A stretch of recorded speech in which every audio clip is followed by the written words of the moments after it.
इस एडिशन में सभी को नमस्कार। एकेडमिक्स फॉर नेशन के इस एडिशन में हम आप सभी का हार्दिक स्वागत करते हैं। आज बहुत ही पावन अवसर है गुरु पूर्णिमा का। और इस सब पे आप सभी लोगों को बहुत बहुत बधाई। और इसी के साथ ये सूचना भी थी कि हमारे एक साथी प्रोफेसर अनिल सौमित्र जी, जो कि अमरावती कैंपस आईएमसी के क्षेत्रीय निदेशक है, उनको एक बड़ी हानि हुई है। उनकी माताजी नहीं रही। उसके लिए हम लोग एकेडमिक्स फॉर नेशन परिवार की ओर से अपनी संवेदना व्यक्त करते हैं अनिल सौमित्र जी, शोक संतप्त परिवार को। मित्रों, जैसा कि हमने देखा कि पिछले 1.5 वर्ष से हम लोग कोरोना की त्रासदी से जूझ रहे थे, महामारी से जूझ रहे थे। उसकी 2 लहर आके जा चुकी है, तीसरे आने की आशंका जताई जा रही है। ऐसे बीच में एक जो संप्रेषण का काम, जो मैसेज को बताने का काम होता है, उसमें मीडिया की एक बहुत बड़ी भूमिका हो जाती है कि मीडिया क्या बता रहा है। क्योंकि हम सब लोग अपने घरों में बंद थे, कैद थे, और मीडिया के माध्यम से चीज़ों को जानने की, समझने की कोशिश कर रहे थे। तो सामान्य समय में तो मीडिया की बहुत बड़ी भूमिका होती ही है, लेकिन ऐसे कोरोना काल में मीडिया की भूमिका और ज़्यादा बढ़ गई थी, क्योंकि हम लोग अखबार के माध्यम से, ऑनलाइन माध्यम से, टीवी के माध्यम से, सोशल मीडिया के डिफरेंट प्लेटफॉर्म के माध्यम से ही समाज में क्या हो रहा है इसके बारे में जान पाए।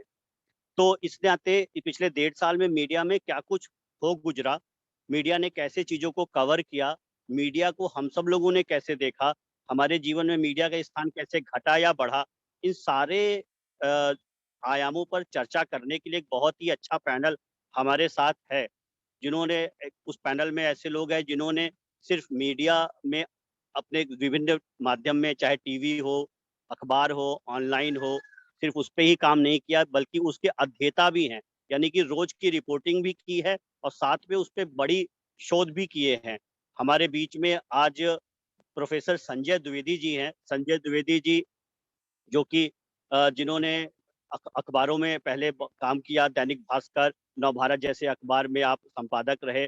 मध्य प्रदेश, छत्तीसगढ़ के जिलों में, जंगल में, वहाँ पे उनके लोगों के बीच में रह के आपने रिपोर्टिंग की, उसके स्थानीय संपादक रहे। और बाद में आप माखनलाल चतुर्वेदी राष्ट्रीय पत्रकारिता विश्वविद्यालय में प्राध्यापक रहे, उसमें प्रोफेसर हुए, उसके हेड ऑफ डिपार्टमेंट बने, और उसके रजिस्ट्रार, और कुछ समय तक उसके वाइस चांसलर भी रहे। वर्तमान में आप भारतीय जनसंचार संस्थान, जो देश का सबसे बड़ा मीडिया का संस्थान है शिक्षण के लिए, उसके आप महानिदेशक हैं। ऐसे प्रोफेसर संजय द्विवेदी जी आज हमारे बीच में है, मुख्य वक्ता के रूप में, मुख्य अतिथि के रूप में। मैं उनका बहुत हार्दिक स्वागत करता हूं एकेडमिक्स फॉर नेशन परिवार की ओर से। सर प्रणाम, आपका बहुत बहुत स्वागत है। आज हमें इन्हें सुनने का अवसर मिलेगा। हमारे बीच में प्रोफेसर प्रमोद कुमार जी हैं। प्रमोद कुमार जी ने एक लंबे समय तक, करीब 2 दशकों तक पहले पत्रकारिता की, फिर आप हिमाचल केंद्रीय विश्वविद्यालय में, धर्मशाला में असिस्टेंट प्रोफेसर रहे, और अभी वर्तमान में आप आईएमसी में अंग्रेजी पत्रकारिता विभाग के प्रभारी हैं और वहाँ पे प्रोफेसर हैं। अब लंबे समय तक हम लोगों ने आपको ऑर्गेनाइजर में पढ़ा है और कई पुस्तकें भी आपने लिखी हैं।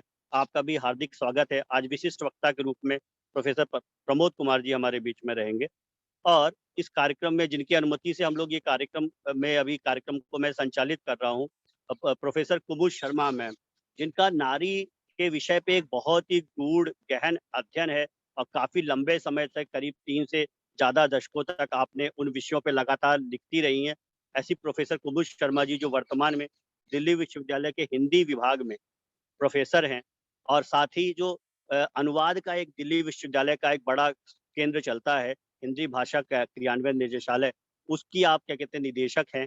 आप प्रोफेसर कुमुद शर्मा मैम भी, इस कार्यक्रम की उन्होंने अध्यक्षता स्वीकार की, उसके लिए बहुत बहुत आपको धन्यवाद। और उनकी अनुमति से ही हम लोग इस कार्यक्रम को आगे बढ़ाते बढ़ाते हैं।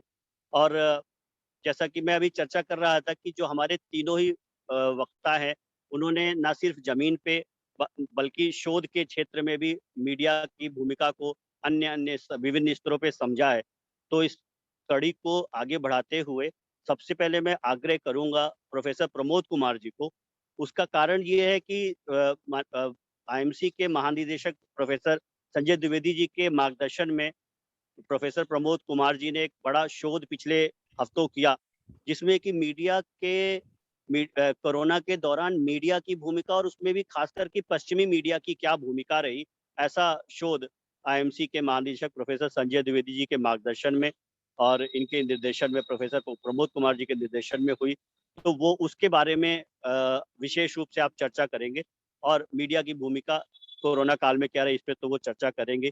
सबसे पहले मैं आमंत्रित करता हूँ प्रोफेसर प्रमोद कुमार जी को। प्रोफेसर प्रमोद कुमार जी। धन्यवाद स्वदेश जी।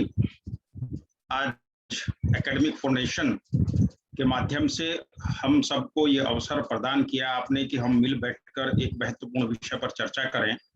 और वास्तव में कोरोना काल में जो पत्रकारिता वाला विषय है ये बहुत ही ज्यादा चर्चा में है और इस पर बहुत गंभीरता से चर्चा और मंथन चल रहा है। आज के कार्यक्रम की अध्यक्ष प्रोफेसर कुमुद शर्मा जी, आईआईएमसी के महानिदेशक प्रोफेसर संजय द्विवेदी जी, और इस कार्यक्रम में बहुत श्रोताओं में जो एक बहुत बड़ी सूची है उसमें वाइस चांसलर हैं प्रोफेसर टीवी कट्टीबनी जी हैं, प्रोफेसर श्री प्रकाश सिंह जी हैं दिल्ली विश्वविद्यालय से। ऐसे बहुत सारे वरिष्ठ लोग यहाँ जुड़े हुए हैं और मैं स्वदेश जी का एकेडमिक फाउंडेशन का आभारी हूँ कि मुझे ऐसे सब महानुभावों के बीच में एक विषय रखने के लिए अवसर प्रदान किया गया है। मित्रों, जहाँ तक मीडिया की बात है कोरोना काल में, इस विषय पर निश्चित रूप से प्रोफेसर संजय द्विवेदी जी का जो उद्बोधन है वो बहुत प्रेरक होगा, इसका मुझे आभास है। मीडिया की जो भूमिका है, चाहे वो प्रिंट हो, टीवी हो और चाहे सोशल मीडिया हो या डिजिटल हो, समाज को जागरूक करने में मीडिया की जो भूमिका रही है उसे लेकर कोई संदेह नहीं है। वास्तव में मीडिया ने जिस प्रकार से सुदूर ग्रामीण क्षेत्रों तक, गांव तक लोगों को जागरूक किया है, उसके कारण वास्तव में हम जो कैजुअलिटी है, जो लॉस है मीडिया जो इस समय इस महामारी के कारण जो होता, मुझे लगता है उस लॉस को हम कर पाए हैं। लोगों ने आपस में बचाव किया है और एक दूसरे की मदद की है। लोगों को तमाम प्रकार से जागरूक करने में मीडिया की भूमिका रही है। पहले कहा जाता था कि साहब वैक्सीन नहीं है, अब वैक्सीन आ गई तो अब वैक्सीन हेजिटेंसी एक नया परेशानी सामने आई है और उसके लिए भी मीडिया बहुत अच्छा काम कर रहा है। एक आंकड़ा हम सब लोगों के सामने, मुझे लगता है हम सब जागरूक हैं इसलिए जानकारी जरूर होगी कि देश भर में, विश्व भर में लगभग 41,27,963 लोग 22 जुलाई तक इस महामारी का शिकार हुए हैं।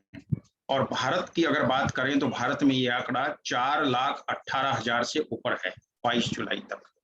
और ये वास्तव में बहुत बड़ी कैजुअलिटी है एक महामारी में। लेकिन फिर भी मीडिया ने जिस प्रकार लोगों को जागरूक किया है, उसके बाद हम ये कह सकते हैं कि हो सकता है ये कैजुअलिटी बहुत ज्यादा होती यदि लोगों में जागरूकता नहीं होती।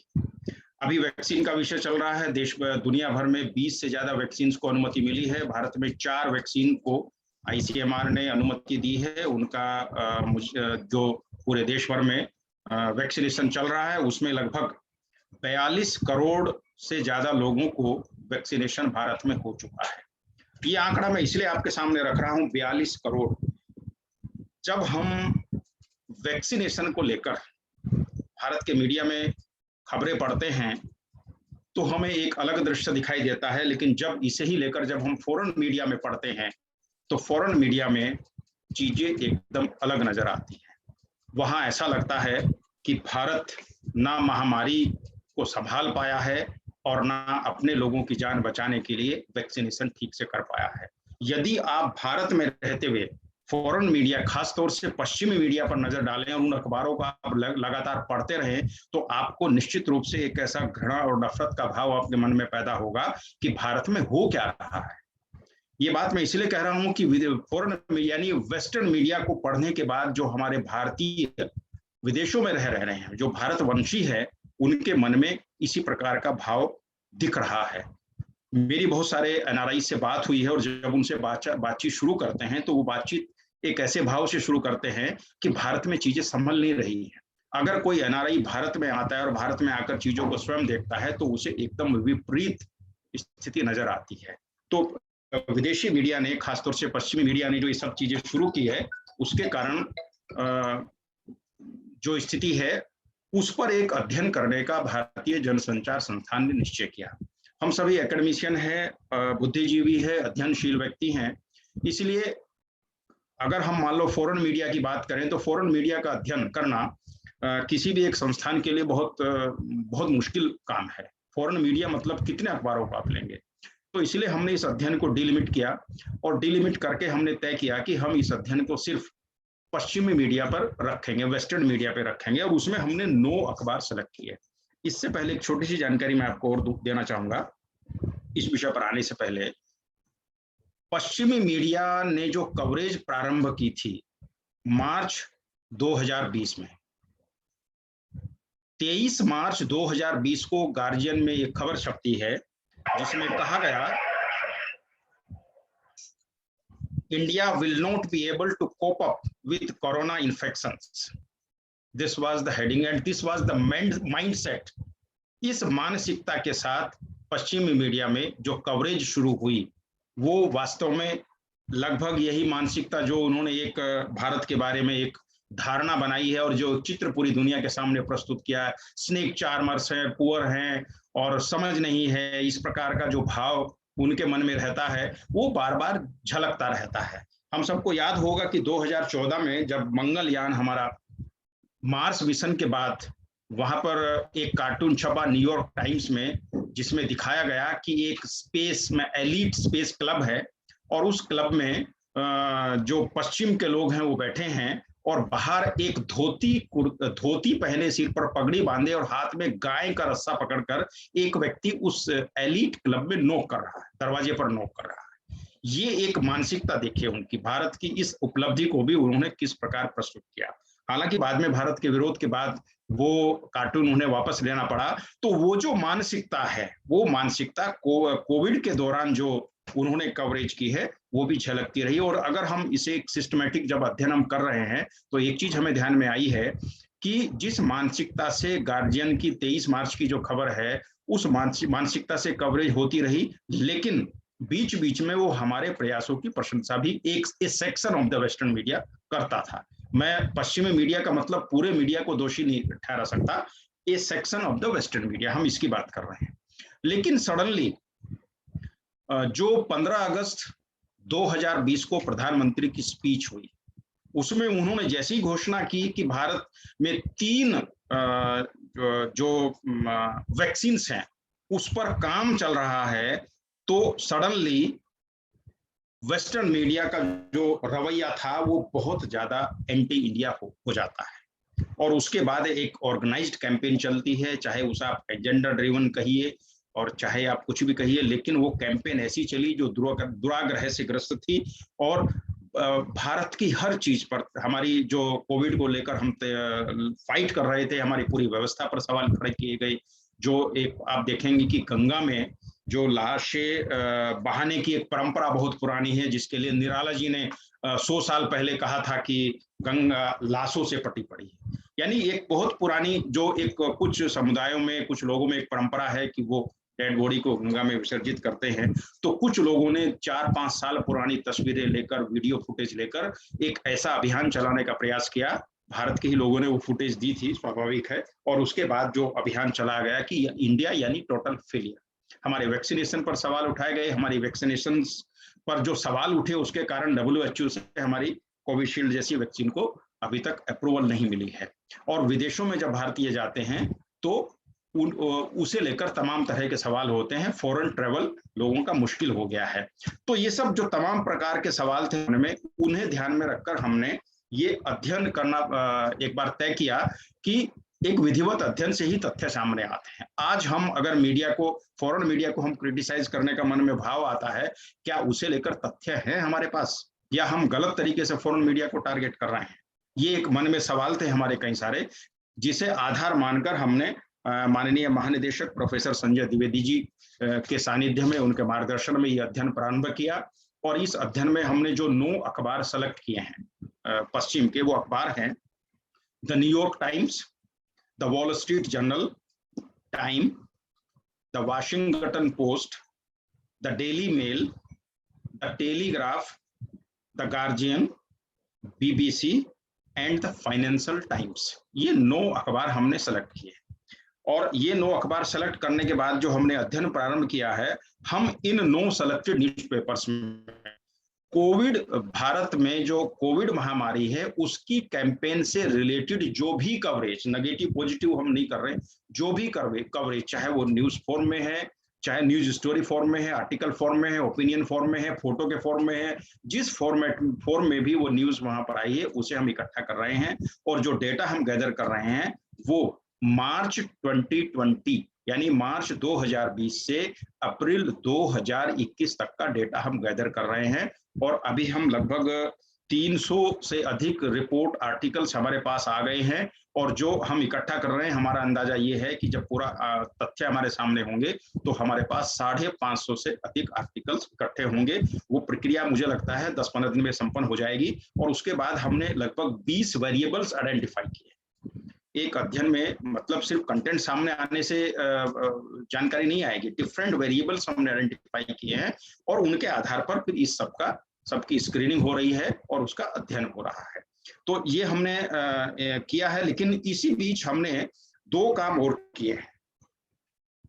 जो पश्चिमी 9 सेलेक्टेड न्यूज़पेपर्स का जो कंटेंट है उसका अध्ययन हम कर रहे हैं, लेकिन इस बीच हमने तय किया कि इस अध्ययन को तब तक पूर्ण नहीं माना जाएगा जब तक हम भारत के जो पत्रकार हैं, भारत की जो मीडिया पर्सन्स है, चाहे वो वर्किंग जर्नलिस्ट हैं, चाहे वो मीडिया पढ़ाने वाले हैं और चाहे वो मीडिया स्कॉलर्स हैं, मीडिया के स्टूडेंट हैं, उनका भी परसेप्शन हमें जानना चाहिए। तो उनका परसेप्शन जब हमने जानने की कोशिश की तो उसके लिए हमने स्वाभाविक एक वैज्ञानिक पद्धति का इस्तेमाल किया।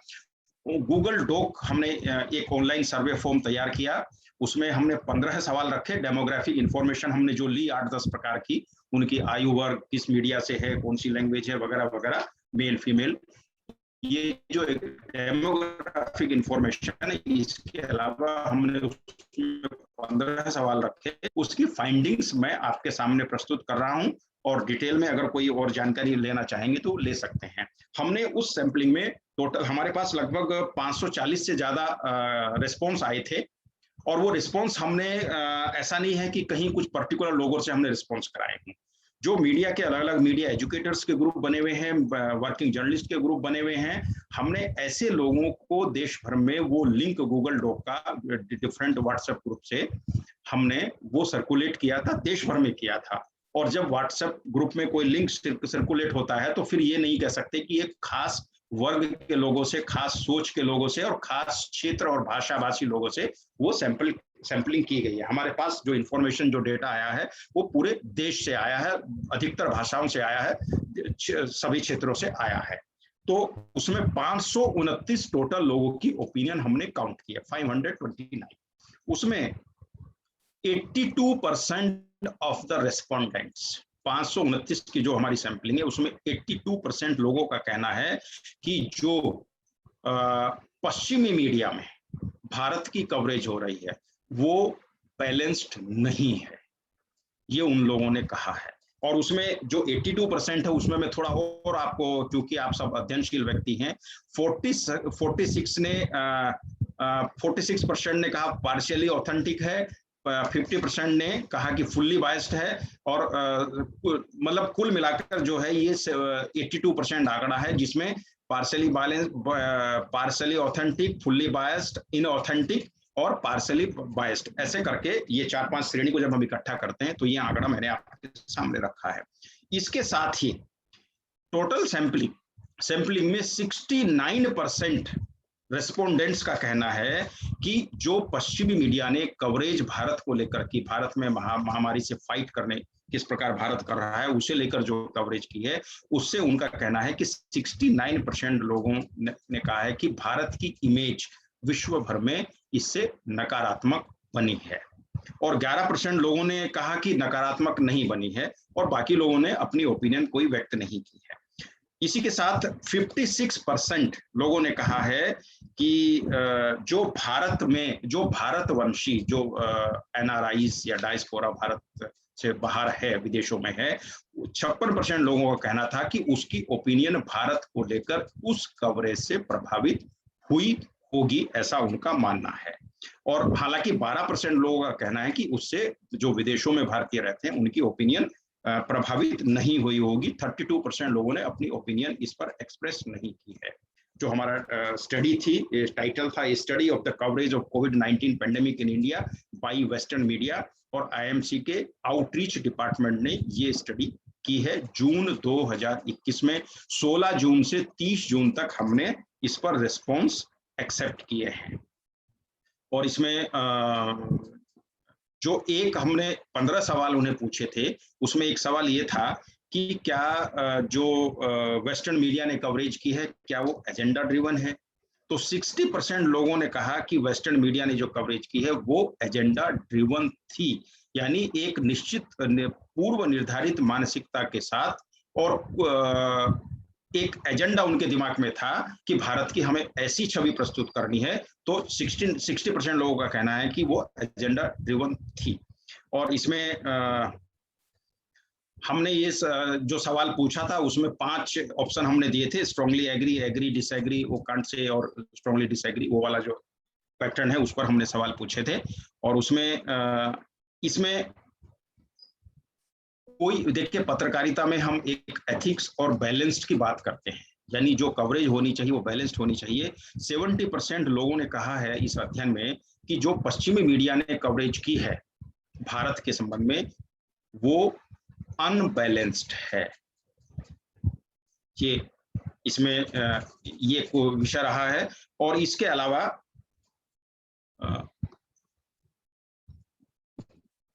एक इसमें ये आंकड़ा हमारे पास आया है कि जो कवरेज वेस्टर्न मीडिया ने की है उसके पीछे पहले से कुछ मोटिव्स थे और भारत को बदनाम करने की जो एक मानसिकता है वो थी। और 63% लोगों ने कहा है, इसमें एक बहुत महत्वपूर्ण आंकड़ा आया है ध्यान में, उस पर मैं आप सबका ध्यान आकर्षित कराना चाहूंगा कि नॉर्मली जब सोशल मीडिया में हम लोग क्या करते हैं, बहुत सारे लोग, एक सामान्य जन का भाव है कि जैसे ही कोई रोचक या कोई हिला देने वाली इंफॉर्मेशन आती तो लोग उसे सोशल मीडिया में फॉरवर्ड करते हैं। लेकिन हमारे अध्ययन में यह आंकड़ा आया है कि 63% मीडिया पर्सन्स, भारत के मीडिया पर्सन्स ने, जो उन्हें पश्चिमी मीडिया में जो स्टोरीज छपी हैं उन्होंने अपने सोशल मीडिया प्लेटफॉर्म्स पर, चाहे फेसबुक है, ट्विटर है या व्हाट्सएप है या डिफरेंट प्लेटफॉर्म्स है, उस पर शेयर नहीं किया है। यानी जो लोग, एक अलग प्रकार का यह आंकड़ा है जो मैं यहाँ अंडरलाइन करना चाहूंगा। 37% लोगों ने हालांकि शेयर किया है, लेकिन 63% लोगों ने नहीं किया है। ये यहाँ पर थोड़ा एक महत्वपूर्ण बात है। और इसमें एक जानकारी हमने और लोगों से ली थी कि वो मीडिया जो है एक्सेस कैसे करते हैं।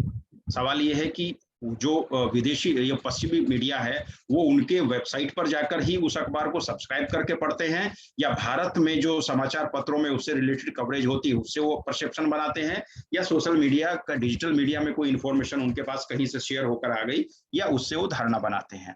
तो 50% रिस्पोंडेंट्स यानी जो पत्रकार है, वर्किंग जर्नलिस्ट हैं, मीडिया पर्सन्स हैं और एकेडमिशियंस हैं जिनसे हमने चर्चा की है, 50% लोगों ने कहा है कि वो इंटरनेशनल मीडिया को फ्रीक्वेंटली फॉलो करते हैं।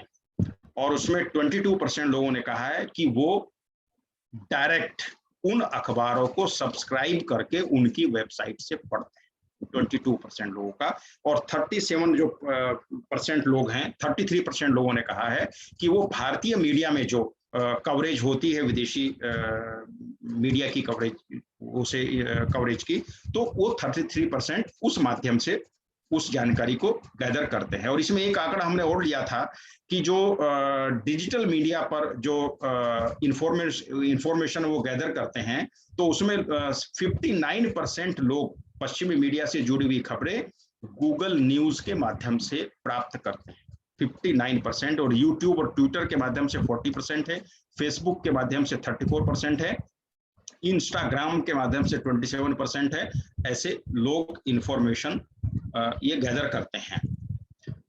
ये हमारी फाइंडिंग्स रही है। इसमें एक बिंदु मैं थोड़ा और ऐड करना चाहूंगा, मुझे लगता है समय का शायद अभाव है, स्वदेश जी भी देख रहे होंगे घड़ी की तरफ। इसमें एक छोटा सा मैं बिंदु कहूंगा, जो हमने पत्रकारों से बात की है उनका ये परसेप्शन जानने का प्रयास था भारत के पत्रकार क्या सोचते हैं। लेकिन इस अध्ययन को थोड़ा हमने और आगे बढ़ाया। हमने एक दिन भर का एक ऑनलाइन इस पर डिस्कशन रखा, जिसमें हमने भारत के लगभग 16 संपादक लेवल के पत्रकारों को संपादकों को हमने इनवाइट किया, और उसमें हमने दिन भर अध्ययन किया कि वो वेस्टर्न मीडिया को लेकर क्या सोचते हैं। यानी वेस्टर्न मीडिया ने जो कवरेज की है भारत में पेंडेमिक की, उस पर उनकी क्या ओपिनियन है। उसमें जिन लोगों ने पार्टिसिपेट किया है उसमें नाम है श्री आलोक मेहता, पद्मश्री से अलंकृत वरिष्ठ पत्रकार, इन्होंने अध्यक्षता की थी प्रथम सत्र की। फिर उमेश उपाध्याय जी थे प्रथम सत्र में, स्मिता प्रकाश जी जो ANI की एडिटर हैं, अद्वैता काला थी इसमें राइटर हैं, और श्री NK सिंह थे, Shri Anand Narasimhan executive editor CNN news 18, और श्री KA बद्रीनाथ, ये फर्स्ट सेशन में थे। और इसमें मैं आपको बता दूं, एक मैं और आपको, जो हमारे इस पैनल में जितने लोग थे, इसमें NK सिंह की ओपिनियन ये थी कि जो पश्चिमी मीडिया ने किया वो ठीक किया, और बाकी लोगों ने पश्चिमी मीडिया ने जिस प्रकार से कवरेज की है उस पर अलग अलग प्रकार से प्रश्न उठाए हैं। जो दूसरा सत्र था हमारा, उसमें उसकी अध्यक्षता श्री जवाहरलाल कौल ने की थी, जो पद्मश्री से अलंकृत वरिष्ठ पत्रकार हैं, और उस अध्ययन में शामिल थे श्री जयदीप कार्निक, अमर उजाला डिजिटल के संपादक हैं, शेफाली वैद्य पुणे से थी, रविशंकर रवि, ये गुवाहाटी से प्रकाशित पूर्वोदय दैनिक समाचार पत्र है हिंदी का, उसके संपादक है रविशंकर रवि, और विवेक अग्रवाल जी, ये मुंबई के रहने वाले हैं। आतंकवाद पर इनकी जो पुस्तकें हैं बहुत चर्चित हैं। और तहसीन मुनव्वर थे इसमें, जो न्यूज 18 उर्दू सर्विस में सीनियर एडिटर हैं। मिस्टर लईक रिजवी थे, जो आलमी सहारा उर्दू चैनल के एडिटर हैं, और प्रोफेसर गोविंद सिंह थे, जो IMC में डीन एकेडमिक्स हैं। इन सब लोगों ने जो चर्चा की है, उसका जो निचोड़ ये है कि 90% से लोग, 90%, मैं तो कह रहा हूँ बल्कि 95% वक्ताओं ने, पश्चिमी मीडिया ने जिस प्रकार भारत में पेंडेमिक की कवरेज की है उस पर अनेक प्रश्न खड़े किए हैं, एथिकल भी प्रश्न खड़े किए हैं कि आप भारत में जो चीजें देख रहे हैं, आप अपने देश में उन्हीं चीजों की चर्चा नहीं करते। आपको भारत में लगता है कि प्रिपेयर्डनेस नहीं है, सरकार ठीक से काम नहीं कर रही है, या बहुत ज्यादा मौतें हुई हैं, जो चाहे वो हमारे शमशान घाटों पर ड्रोन उड़ाने वाली बातें, वो सारी चीजें हों, लेकिन वो जो पैरामीटर्स, उनके स्टैंडर्ड्स जो एक वो कहते हैं, जिनका वो दावा करते हैं मीडिया में, उन स्टैंडर्ड्स का पश्चिमी मीडिया ने पालन नहीं किया है। ये कुछ जानकारी मेरी ओर से थी। मुझे लगता है समय की मर्यादा है, और इसमें अगर कोई और प्रश्न होगा तो मैं निश्चित रूप से आगे रखूंगा। धन्यवाद जी। बहुत बहुत धन्यवाद प्रोफेसर प्रमोद कुमार जी। क्वेश्चनर की डिजाइनिंग से लेके और उसके जो परिणाम आए, जो मिले, जो फाइंडिंग्स आई, उसको वर्कशॉप में डिस्कस करने तक, वरिष्ठ संपादकों के साथ पूरी जो एक शोध की वैज्ञानिक तरीके से वस्तुपरकता के साथ करने की जो कोशिश आपने की, और उसकी फाइंडिंग्स भी हम लोगों के साथ शेयर की, और इस विषय को आप और आगे बढ़ाएंगे, इस पे ऐसा हम लोगों को आशा ही नहीं, पूर्ण विश्वास है। आपने इस पे अपनी बात रखी, बहुत बहुत धन्यवाद। अब जिनके मार्गदर्शन में ये सारा शोध हुआ, डॉक्टर प्रोफेसर प्रमोद कुमार जी के निर्देशन में, ऐसे प्रोफेसर संजय द्विवेदी जी हैं, जिनसे हम इस शोध के बारे में तो जानना चाहेंगे ही, क्योंकि उनका एक लंबा समय, चाहे वो छत्तीसगढ़ के जंगल हो या मध्य प्रदेश में गांव की स्तर की पत्रकारिता हो, जिले की रिपोर्टिंग हो, फिर स्थानीय संपादक के रूप में आपने काम किया, फिर पिछले 12-13 साल से आप अकादमिक क्षेत्र में भी सक्रिय हैं, और वहाँ पे प्रोफेसर रहे, बहुत सारे 10-12 बैचेज आपके सामने निकल चुके। तो जमीन पे जो चलता है मीडिया के माध्यम से, या किसी शैक्षिक मीडिया संस्थान में जो चलता है, इन सब पे, और या एक और चीज जानना चाहेंगे कि भविष्य में जो कहा जा रहा है कि तीसरी लहर आ सकती है, ऐसे में मीडिया को कैसे जिम्मेदारी से अपनी भूमिका निभानी चाहिए, इन सब विषयों पे प्रकाश डालने के लिए मैं आग्रह करता हूँ IMC के महानिदेशक प्रोफेसर संजय द्विवेदी जी को। सर। बहुत बहुत आभार डॉक्टर साहब, आपने इस महत्वपूर्ण कार्यक्रम में हम सबको बुलाया और अपनी बात रखने का अवसर दे रहे हैं। इसके लिए मैं आपका बहुत आभारी हूँ, आपकी संस्था का भी आभारी हूँ, एकेडमिक फॉर नेशन का, जो इतने महत्वपूर्ण विमर्शों का आयोजन कर रही है और इतने महत्वपूर्ण लोगों को जोड़ने का काम करती है। आप सबको सबसे पहले मैं गुरु पूर्णिमा की शुभकामनाएं देना चाहता हूँ। आज गुरुओं का दिन है और इस सभा में अनेक गुरुजन वृंद जुड़े हुए हैं। मैं उन सबको सादर प्रणाम करता हूं, शुभकामनाएं देता हूं। श्रीमती सुमित्रा देवी जी, जो मेरे मित्र और सहयोगी श्री अनिल सौमित्र जी की माता जी हैं, उन्हें उनकी पावन स्मृति को प्रणाम करते हुए, कल ही उनका निधन हुआ है, मैं अपनी बात प्रारंभ कर रहा हूं और उनके परिवार को सांत्वना देना चाहता हूं कि वो इस दुख को सहने का उनको एक शक्ति दे और ईश्वर उनकी आत्मा को सद्गति प्रदान करे।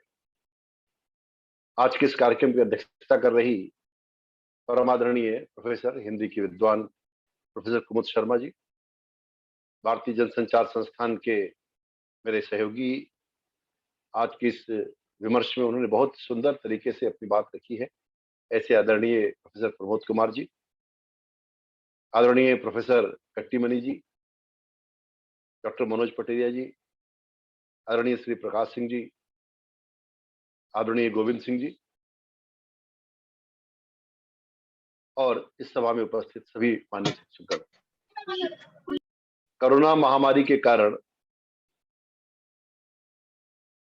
हर दिन संक्रमितों की संख्या को बढ़ता घटता हम आंकड़ों के रूप में देखते हैं।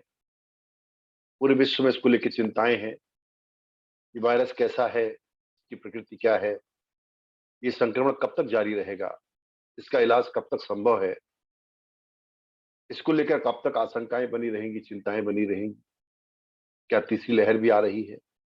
ऐसी बहुत सारी जिज्ञासाएं हमारे मन में होती हैं और इन सारी जिज्ञासाओं का समाधान करने का एक ही मंच है, वो मीडिया है। कोरोना वायरस पूरे विश्व के लिए एक अनजानी सी आपदा है। इस छोटे से विषाणु के कारण पूरी दुनिया ने जो हालात देखे हैं, जिस प्रकार का विनाश सृजित हुआ है हमारी आंखों के सामने, जो कष्ट हमने और हमारी मानवता ने, हमारी पृथ्वी ने भोगे, उससे हम अभी उबर नहीं पाए। संक्रमण के कारण कितने लोग अभी और बीमार पड़ेंगे, ये संक्रमण और क्या रूप लेगा, इसके बारे में भी कोई घोषणा करने की स्थिति में हम नहीं है।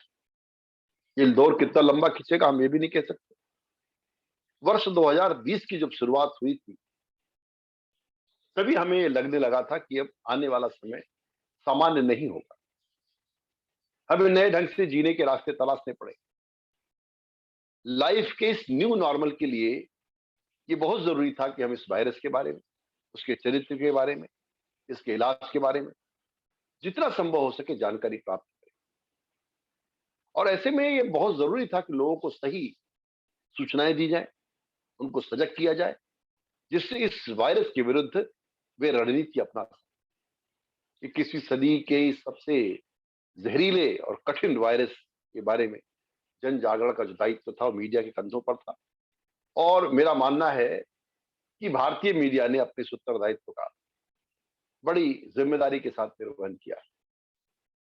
कोविड काल में विकास के लिए सुविचारित रणनीति के माध्यम के रूप में मीडिया ने काम किया और मीडिया में एक शब्द आता है, जब हम मीडिया शब्द लिखते हैं MEDIA, उसमें डी एक शब्द भी आता है और उसको मैं, उस डी शब्द को मैं डिजास्टर मैनेजमेंट यानी आपदा प्रबंधन के रूप में लेता हूं, अथवा डीलिंग विद पेंडेमिक, कीट संक्रमण से कैसे जूझना, इस बारे में हम मीडिया के माध्यम से बात करते हैं।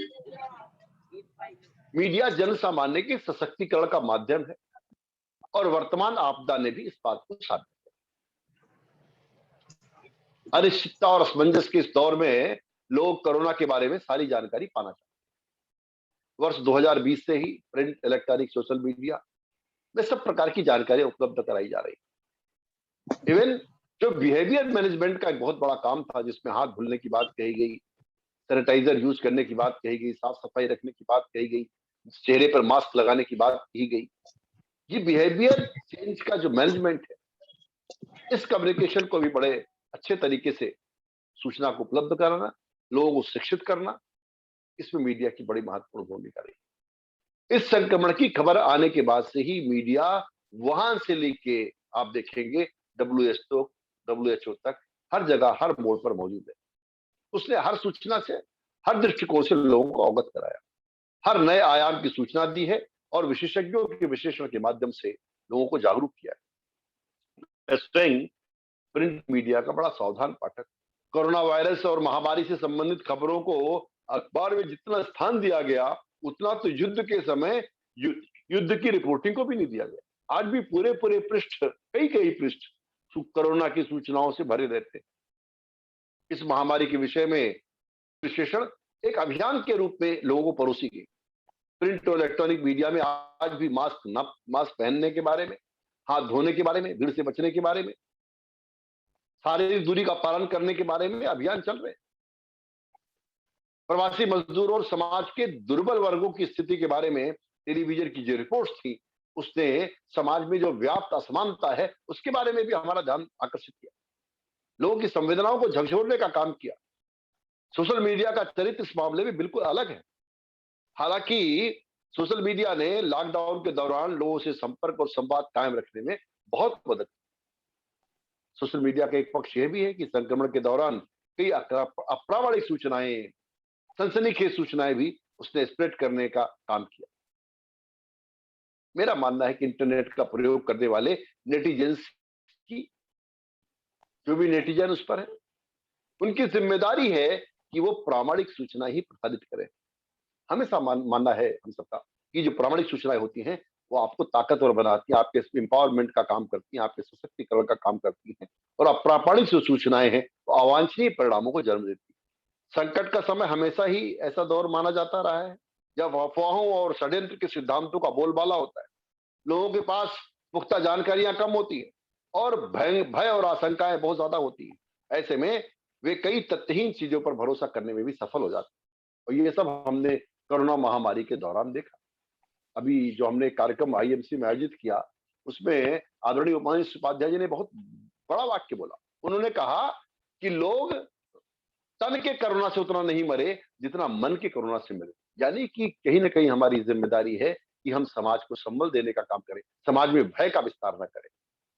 और अकेला कोरोना ही लोगों को नहीं डरा रहा, फेक न्यूज भी लोगों को परेशान करती है। लॉकडाउन के दौरान लोग घरों के अंदर बंद थे, इंटरनेट की विभिन्न वेबसाइटों, खासकर सोशल मीडिया पर वे ज्यादातर वक्त बिता रहे थे। इस संदर्भ में 2020 में एक रिपोर्ट आई है। ये रिपोर्ट हमको बताती है कि लॉकडाउन के बाद से देश के लोग अब सोशल मीडिया पर 87% अधिक समय बिता रहे थे या बिता रहे हैं। रिपोर्ट के मुताबिक पहले लोग सोशल मीडिया पर प्रतिदिन 150 मिनट का वक्त बिताते थे, लेकिन अब यह समय बढ़कर 280 मिनट प्रतिदिन का हो गया है। इसमें ज्यादातर लोग फेसबुक, व्हाट्सएप और ट्विटर पर समय बिताते हैं। तकरीबन यही हाल बाकी दुनिया का भी था। समय बिताने के लिए फिलहाल लोगों के पास सबसे अच्छा यही तरीका था। दूसरी तरफ फर्जी जो खबरें चलाते हैं, जो हेट न्यूज का व्यवसाय करते हैं, जो फेक न्यूज का व्यवसाय करते हैं, उनके लिए भी ये सबसे अच्छा मौका था जब लोगों तक आसानी से पहुंचा जा सकता था। इसलिए मैं आपसे कहना चाहता हूं कि पत्रकारिता को बहुत कुछ विज्ञान की तरह होना चाहिए। जहां तक संभव हो तथ्य का संपादन होना चाहिए, तथ्य का सत्यापन होना चाहिए। यदि पत्रकार टिकाऊ विश्वसनीयता चाहते हैं, एक लॉन्ग टर्म क्रेडिबिलिटी के लिए काम करना चाहते हैं, उनको इस दिशा में बढ़ना पड़ेगा। मुझे लगता है कि कोरोना काल में मीडिया ने फेक न्यूज के संदर्भ में बहुत महत्वपूर्ण काम किया है। हाल में एक कार्यक्रम के दौरान संयुक्त राष्ट्र के जो महासचिव हैं एंटोनियो गुटेरेस ने, उन्होंने कोविड-19 के संदर्भ में फेक न्यूज को गलत जानकारियों की महामारी बताया। उन्होंने इसके रोकथाम के प्रयासों के लिए मीडिया के महत्व को रेखांकित किया। गुटेरेस ने कहा कि गलत जानकारी फैलाने जाने की इस महामारी को रोकने की जरूरत है, और इस नाते यूनेस्को की महानिदेशक ऑड्री अज़ोले ने भी कहा कि कोरोना वायरस का पहला पीड़ित मनुष्य नहीं है, बल्कि सच्ची खबरें हैं। और यह देखकर बहुत खुशी होती है कि ज्यादा से ज्यादा social media network fake news जो फैल रही है उसके खिलाफ कार्रवाई करने का काम कर रहे हैं। यानी कहीं ना कहीं फेक न्यूज के खिलाफ हमें आगे आना पड़ेगा, और एक नई दुनिया बनाने के लिए, एक सुंदर दुनिया बनाने के लिए फेक न्यूज के खिलाफ हमें खड़ा होना पड़ेगा। मेरा मानना है कि सोशल मीडिया ने देश ही नहीं बल्कि दुनिया के अंदर एक सामाजिक क्रांति को जन्म दिया, एक नई जनसंचार क्रांति दुनिया के अंदर घटित हो रही। इसने बाजार और बिजनेस को ही नहीं बल्कि जन सामान्य को भी बड़ी सरलता के साथ आपस में जोड़ा है। इस विश्वव्यापी जुड़ाव का असर है कि कोरोना के खिलाफ लड़ाई का एक बड़ा हिस्सा इसके जरिए लड़ा जा रहा है। हमें उम्मीद की जानी चाहिए कि आने वाले समय में डिजिटल मीडिया ज्यादा मानवीय, ज्यादा संवेदनशील होकर हमारे सामने आएगा। दुनिया भर में सोशल मीडिया का क्रेज बढ़ रहा है, इसको हम जानते ही हैं। आज सच्चाई ये है, तथ्य हमारे सामने है कि दुनिया भर में सोशल मीडिया का इस्तेमाल करने वालों की संख्या इसे इस्तेमाल न करने वालों की संख्या से ज्यादा हो गई, और ऐसा एक संस्था की रिपोर्ट में कहा गया है। मैं तथ्यों के साथ आपके सामने कुछ बातें रखना चाहता हूँ। हूटसूट और वीआर सोशल की एक रिपोर्ट के मुताबिक दुनिया भर में सोशल मीडिया के जो यूजर्स हैं उनकी संख्या 3 अरब 96 करोड़ हो गई है, जो दुनिया की आबादी का 51%। इस रिपोर्ट के मुताबिक पिछले एक साल में सोशल मीडिया यूजर्स की संख्या में 10% से ज्यादा इजाफा हुआ है। इस दौरान 37 करोड़ 6 लाख लोग 37 करोड़ 6 लाख लोग सोशल मीडिया से जुड़ गए। अगर इसका औसत निकाला जाए, हर दिन 10 लाख यूजर्स और हर सेकंड में 12 लोग सोशल मीडिया से जुड़ते हैं। ये अपने आप में बहुत बड़ी खबर है हमारे लिए। मैं आप सब लोगों के साथ एक रोचक जानकारी साझा करना चाहता हूँ। डेटा पोर्टल नाम की एक रिपोर्ट के अनुसार सोशल मीडिया का एक यूजर रोजाना 2 घंटे 22 मिनट का समय सोशल मीडिया पर बिताता है। अगर सोशल मीडिया पर सभी यूजर्स के द्वारा बिताए गए वक्त को जोड़ दिया जाए तो हर दिन 10 लाख साल के बराबर का समय हमारा मानवीय समाज सोशल मीडिया पर खर्च करता है। 10 लाख साल के बराबर प्रतिदिन। यह अपने आप में एक चौंका देने वाला आंकड़ा भी हो सकता है। मेरा मानना है कि कोरोना वायरस के कारण लगाए गए लॉकडाउन के बारे में विचार करते समय ये सोचने पर आप विवश हो सकते हैं, यदि इंटरनेट नहीं होता, स्मार्टफोन नहीं होते, सोशल मीडिया नहीं होते, वीडियो कॉन्फ्रेंसिंग के बहुत सारे साधन नहीं होते, तो महामारी के दौरान हमारी जिंदगी कितनी कठिन हो जाती, ये सोचना चाहिए, इसको विचार करना चाहिए। भौतिक रूप में बहुत कम मेलजोल के दौर में भी अगर सामाजिक सक्रियता बनी रही, संवाद के सिलसिले चलते रहे, वेबिनार, सेमिनार और हमारे व्यापार व्यवसाय चलते रहे, इसका बहुत बड़ा कारण यह था कि हमने तकनीकी क्षेत्र में बहुत बड़ी प्रगति कर ली है। इंटरनेट क्रांति के समय ग्लोबल विलेज का जो स्लोगन चर्चित हुआ था, वो इस महामारी के दौरान एक साकार रूप में हमारे सामने आया। इस दौरान तमाम सरकारी कार्यालय, गैर सरकारी कार्यालय के कर्मचारी व्हाट्सएप ग्रुपों के माध्यम से जुड़े हुए थे। वो सेवा के भी काम कर रहे थे, अपने बाकी काम भी इस माध्यम से निपटाने का काम कर रहे थे। और आपने देखा विभिन्न जो वीडियो कॉन्फ्रेंसिंग ऐप थे, उससे जुड़ करके समाज में एक सतत संवाद जो बनाने की प्रक्रिया है, जिसके बिना हमारा जीवन चल नहीं सकता, वो चल रहा था। इस संवाद ने भी कोरोना महामारी को रोकने में, इसके संकटों को कम करने में, हमारे दुख दर्दों को कम करने में बहुत बड़ा योगदान दिया। आज कंपनियां व्हाट्सएप ग्रुप्स पर जानकारियां भेजती हैं, लगभग प्रत्येक व्यक्ति इन संदेशों तक पहुंच पाता है।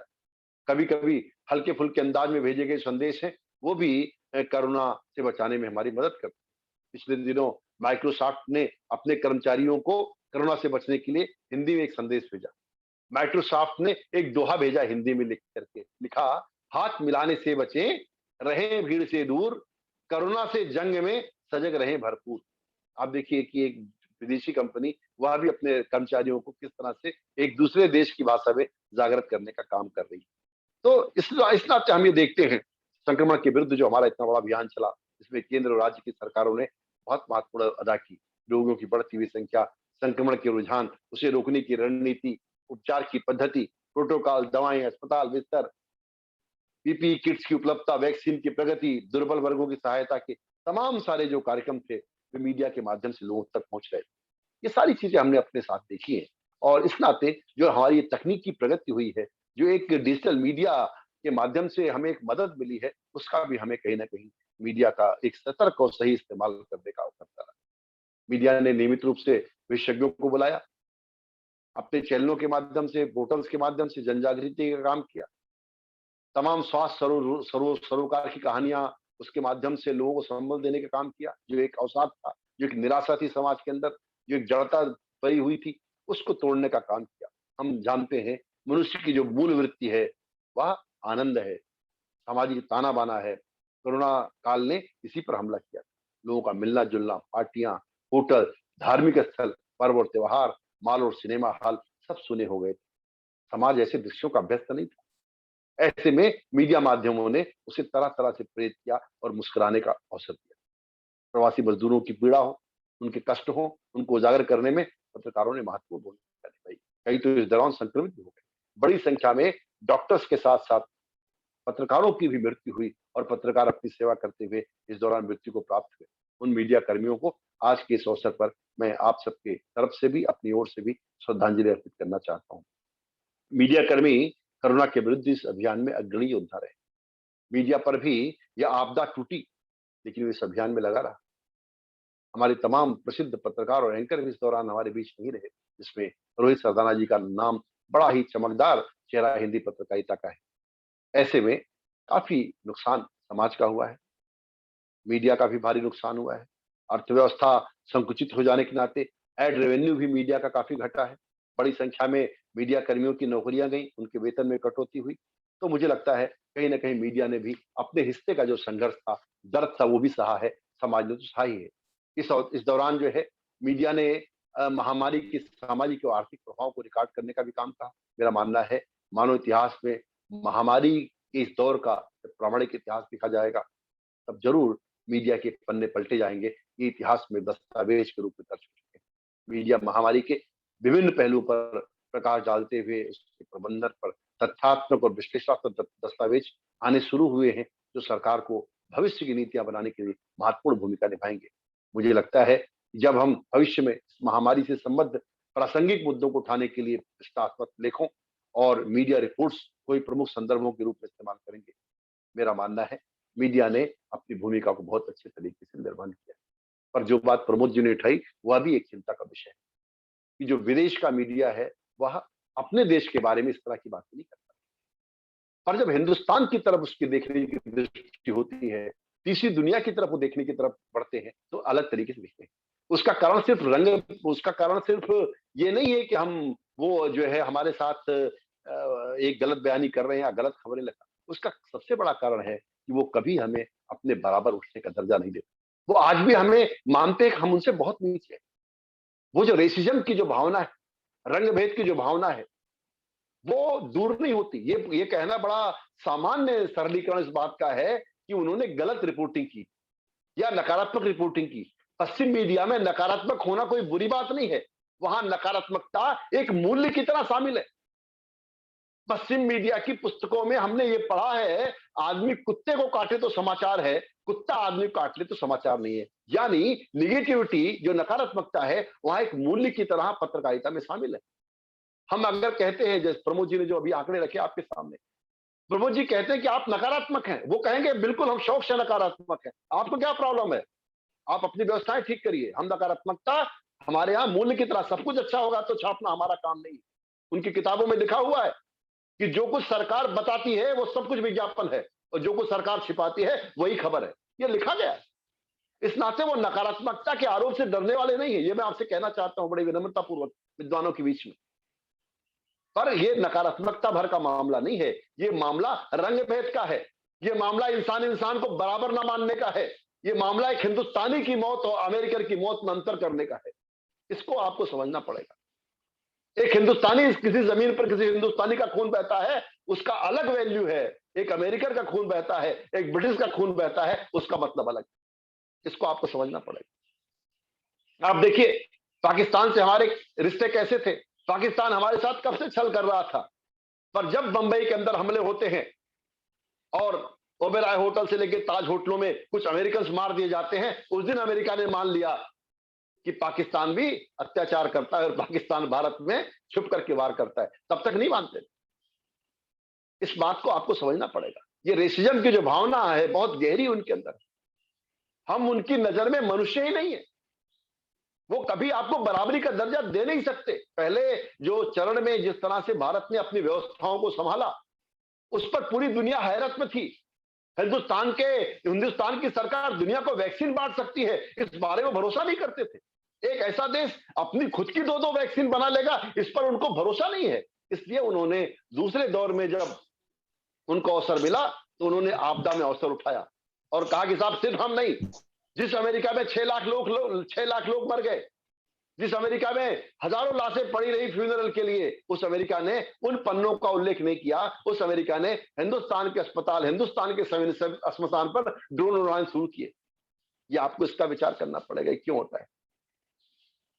और हमारे अपने लोगों ने, हमारे अपने अखबारों ने उचक उचक करके अमेरिका के अखबारों के अनुवाद छापने शुरू किए।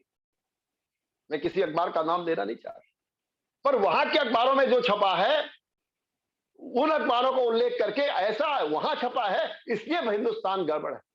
क्या आपकी आंखें खराब हो गई हैं? आप हिंदुस्तान में रहते हैं, आप अमेरिका के अखबारों का रेफरेंस लेकर हिंदुस्तान की सरकार को या हिंदुस्तान की व्यवस्थाओं को लांछित करना चाहते हैं। आप अपने संवाददाता की जो खबर है उस पर भरोसा कीजिए। सभी देशों में व्यवस्थाएं खराब थी। मैं नहीं कहता कि हिंदुस्तान में हालात बड़े अच्छे थे, ये कहना मूर्खता है, कहना भी नहीं चाहिए।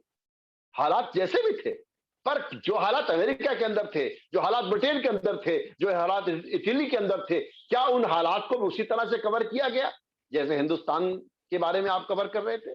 इसका आपको विचार करना पड़ेगा। ये जो दोहरा मापदंड है, ये जो हिंदुस्तानियों को मनुष्य न मानने की बात है, हिंदुस्तान को एक बढ़ती हुई शक्ति के रूप में स्वीकार न करने की जो आपकी भावना है, आपका जो रंग भेद है, जो आपका रेसिज्म है, उस बात को हमें चैलेंज करना चाहिए, उस बात को हमको पकड़ना चाहिए।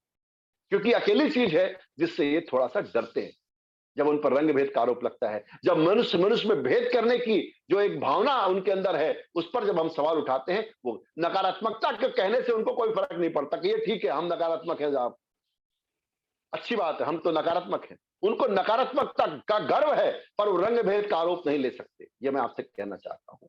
वो मनुष्य मनुष्य में भेद आप करते हैं, इस आरोप को वो नहीं सक सकते। इसलिए हमें इस बात को आगे लेके चलना है कि सारी दुनिया पर रहने वाले मनुष्य एक हैं, क्योंकि हम वसुधैव कुटुंबकम कहते नहीं बल्कि मानते भी हैं। हम ये कहते हैं अयम निजा परोवेति गणना लघु चेतिष्टाम उदार चरिता नाम तो वसुधैव कुटुंबकम। इसलिए हमने वैक्सीन दी तो सवाल उठाया गया।